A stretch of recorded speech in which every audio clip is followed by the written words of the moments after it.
আসসালামু আলাইকুম এভরিওয়ান। তো আজকে খুবই একটা ইন্টারেস্টিং জিনিস দেখার জন্য আমি ক্যামেরাটা অন করেছি। এইখানে আমার একটা মুরগি কালকে ডিম পাড়ছিল। তো কি করছে, এই জোড়াটা সকালে হঠাৎ করে এসে দেখি ডিমের উপর বসে আছে।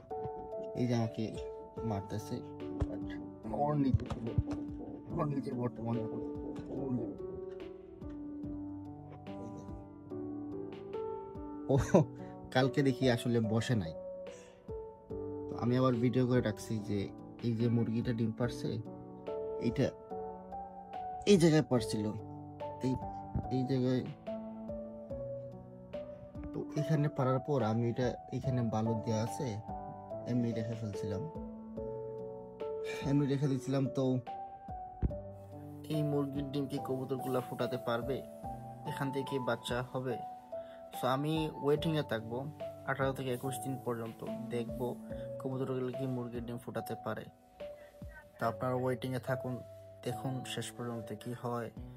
আল্লাহ হাফেজ এভরিওয়ান, টাটা।